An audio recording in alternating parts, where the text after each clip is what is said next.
Taste the Daily. காஞ்சிபுரத்தில் போராட்டம் நடத்தி வரும் நெசவாளர்களுக்கு ஆதரவு தெரிவித்து அதிமுக சார்பில் கண்டன ஆர்ப்பாட்டம் நடைபெற்றது.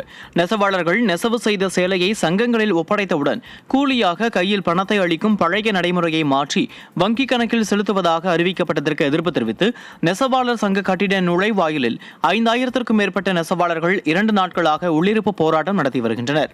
இவர்களுக்கு ஆதரவு தெரிவித்து முன்னாள் அமைச்சர் சோமசுந்தரம் தலைமையில் காமாட்சியம்மன் பட்டு கூட்டுறவு சங்கம் அருகே கண்டன ஆர்ப்பாட்டம் நடைபெற்றது.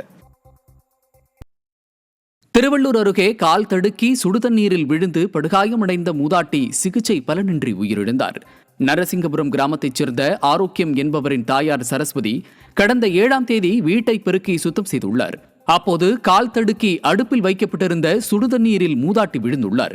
இதில் மூதாட்டியின் பின்பக்கம் முழுவதும் தீக்காயம் ஏற்பட்டுள்ளது. இதையடுத்து சென்னை கீழ்ப்பாக்கம் அரசு மருத்துவமனையில் அனுமதிக்கப்பட்டிருந்த மூதாட்டி சிகிச்சை பலனின்றி உயிரிழந்தார்.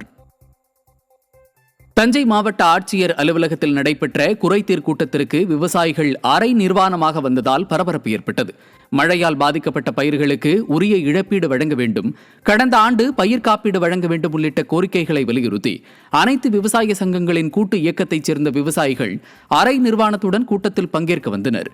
அவர்களை தடுத்து நிறுத்திய ஏவல் துறையினருடன் வாக்குவாதத்தில் ஈடுபட்டதால் பரபரப்பு ஏற்பட்டது.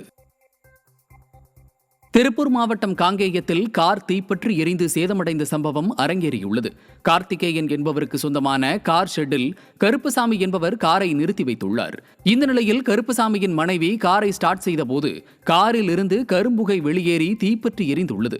இதில் கார் முழுவதும் சேதமடைந்தது. கார் எரிந்தபோது வீசிய அனல் காற்றால் அருகில் இருந்த மற்றொரு காரும் இருசக்கர வாகனமும் சேதமடைந்தன. செங்கல்பட்டு மாவட்டம் கீரப்பாக்கம் ஊராட்சியில் முறையாக அமைக்கப்படாத கழிவுநீர் கால்வாயில் குழந்தை விழுந்த சம்பவம் அதிர்ச்சியை ஏற்படுத்தியுள்ளது. விநாயகபுரம் பகுதியில் தரமற்ற முறையில் கழிவுநீர் கால்வாய் அமைக்கப்பட்டதால் சாலையில் தண்ணீர் தேங்கி நிற்கிறது. இந்நிலையில் சாலைக்கு விளையாட ஓடி வந்த குழந்தை ஒன்று கால்வாயில் விழுந்து உயிருக்கு போராடியது. இதனை கண்டதும் குழந்தையின் தாய் அலறி அடித்தபடி ஓடி வந்து மீட்டார்.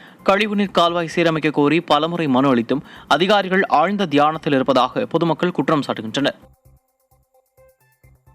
செங்கல்பட்டு மாவட்டம் பொழிச்சலூரில் நெடுஞ்சாலைத்துறை பணி காரணமாக குடியிருப்பு பகுதிகள் மற்றும் சாலைகளில் குளம் போல் தேங்கிய கழிவு நீரால் மக்கள் கடும் அவதியடைந்து வருகின்றனர். பொழிச்சலூர் ஊராட்சியில் நெடுஞ்சாலைத்துறை சார்பில் சுமார் ஓராண்டாக மெத்தனமாக நடைபெற்று வரும் கழிவுநீர் கால்வாய் பணிகளால் கழிவுநீர் தேங்குவதாக அப்பகுதி மக்கள் குற்றம் சாட்டுகின்றனர். இதனால் நூற்றுக்கணக்கான நபர்களுக்கு காய்ச்சல், வாந்தி உள்ளிட்ட உடல் பாதிப்புகள் ஏற்பட்டதால் அச்சத்தில் உள்ள மக்கள் ஸ்டாலின் அரசின் நெடுஞ்சாலைத்துறையினர் பணிகளை விரைந்து முடிக்க நடவடிக்கை எடுக்கவில்லை என குற்றம் சாட்டுகின்றனர். ராமநாதபுரம் மாவட்டம் தொண்டி பேரூராட்சியில் நிரந்தர செயல் அலுவலரை நியமிக்க பொதுமக்கள் கோரிக்கை வைத்துள்ளனர். தொண்டி பேரூராட்சியில் நிரந்தர செயல் அலுவலர் நியமிக்காததால் பொதுமக்களுக்கு தேவையான அன்றாட அத்தியாவசிய பணிகள் முடக்கியதோடு பொதுமக்கள் தங்களின் அன்றாட குறைகளை கூற முடியாத நிலை நீடிக்கிறது.